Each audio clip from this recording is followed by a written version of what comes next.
పట్టణ ప్రజలకు నమస్కరిస్తూ చెప్పడం ఏమనగా మన కాంగ్రెస్ ప్రభుత్వం స్థాపించిన తర్వాత మొట్టమొదటి ఎన్నికలు పార్లమెంట్ ఎన్నికలు.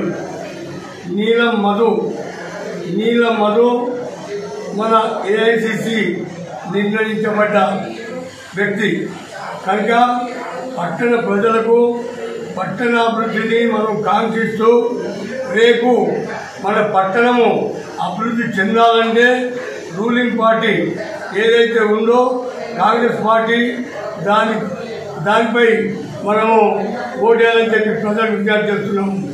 చేతి గుర్తుకు ఓటేసి నీలము మధుకు మనం గెలిపించాలని మరి పట్టణాభివృద్ధికి ప్రజలందరూ తోడ్పాటు పడాలని ప్రజలందరికీ విజ్ఞప్తి చేస్తున్నాము. జై కాంగ్రెస్. మెదక్ పార్లమెంటు నియోజకవర్గ కాంగ్రెస్ అభ్యర్థి నీలం మధుకు మరి కాంగ్రెస్ పార్టీ బలపరిచింది. మరి కాంగ్రెస్ పార్టీ బలపరిచినందుకు మరి నీలం మధుకు మనం మెదక్ డిస్టిక్ నుంచి మరి సరాదేవపేట పట్టణం నుంచి సరాదేవపేట మండలం నుంచి అత్యధిక మెజార్టీ ఓట్లు వేయించాలని చెప్పేసి మన యొక్క కాంగ్రెస్ కార్యకర్తల ఎలక్షన్లో మన బీసీ బిడ్డ అయిన నీలం మధు గారికి కాంగ్రెస్ ప్రభుత్వం టికెట్ ఇవ్వడం జరిగింది. ఈ యొక్క అన్ని కులాల కన్నా మనకు బీసీలలో చాలా అట్టడుగులు ఉంటారు కాబట్టి వారికి టికెట్ ఇవ్వడం కాబట్టి తప్పకుండా మనం మెదక్ పార్లమెంట్ వచ్చి నీలం మధు గారిని తప్పకుండా గెలిపించాలి. మనకు పార్లమెంటు కాంగ్రెస్ పార్టీ బలపరిచిన క్యాండిడేట్ నీలం మధు గారిని భారీ మెజార్టీతో గెలిపించాలని మరి రాష్ట్రంలో 6 పథకాలను ఇప్పటికి అమలు చేసినాం. మరి ప్రజలకు ముందుకు తీసుకుపోవడం జరిగింది. గ్యాస్ కానీ, బస్సు కానీ, కరెంటు కానీ, ఆరోగ్యశ్రీ కానీ మరి కేంద్రం నుంచి మరి సంవత్సరంకి ఒక మహిళకు ₹1,00,000 నగదు ఇవ్వడం జరుగుతుందని కూడా రాహుల్ గాంధీ మరి ప్రకటించడం జరిగింది. అదేవిధంగా కాంగ్రెస్ పార్టీ ఏం చేస్తుంది అనేది చెప్పడం జరుగుతున్నది. మరి గత గవర్నమెంట్లు ఏం చేసినాయని కూడా మేము ప్రజలకు వివరించడం జరిగింది. తెలంగాణలో ఇక్కడ వస్తే బీఆర్ఎస్ పార్టీ, కేంద్రంలో వస్తే నరేంద్ర మోడీ బీజేపీ పార్టీ 10 ఏళ్ళు ఏం దోసుక తిన్నారు, ఏం చేసిరు, ప్రజలకు ఏం చేయలేరు. ఒక పక్క నిరుద్యోగం పోలేదు, పేదరికం పోలేదు, ఉద్యోగాలు రాలేవు, రేట్లు దిగలేవు మరి అని మేము ప్రజలకు వివరించడం జరిగింది.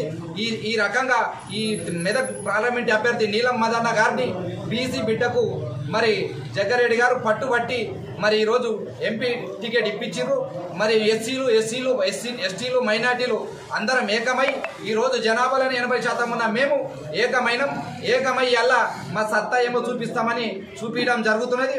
13వ తారీఖు రోజు నీలం మధన్నను ఎస్సీ మైనార్టీల బలంతో భారీ మెజార్టీతో మెదక్ ఎంపీగా గెలిపించుకోవడం జరుగుతుందని తెలియడం జరుగుతున్నది. జై కాంగ్రెస్.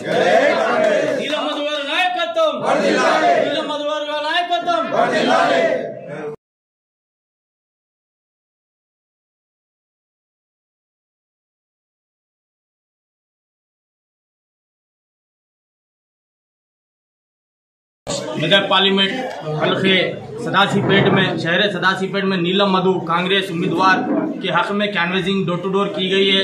आज लास्ट कैनवेजिंग रहने की वजह से डोर टू डोर कैनवेजिंग की गई है। नीलम मधु साहब बुधराज को इंशाल्लाह भारी से भारी मेजॉरिटी से जिताने की गुजारिश कर रहा हूं और सारे तेलंगाना की आवाम, मेरे सारे मुसलमान और हिंदू भाइयों की से गुजारिश कर रहा हूं कि कांग्रेस के हक में हाथ के निशान को वोट देकर कांग्रेस के सारे उम्मीदवार को भारी से भारी मेजॉरिटी से जिताना बोलकर मैं गुजारिश कर रहा हूं। यहाँ पर मेदक डिस्ट्रिक्ट में मेदक पार्लियामेंट में चंद लोग बोल रहे हैं कि बीआरएस फर्स्ट में है, बीजेपी फर्स्ट में। ये गलत है, रॉन्ग है। मुसलमानों के और दलित के वोटों को भटकाने की कोशिश कर रहे हैं बीआरएस पार्टी वाले। यहाँ पर इंशाल्लाह नीलम मधु भारी से भारी मेजॉरिटी से जीतकर इंशाल्लाह पार्लियामेंट जाएंगे।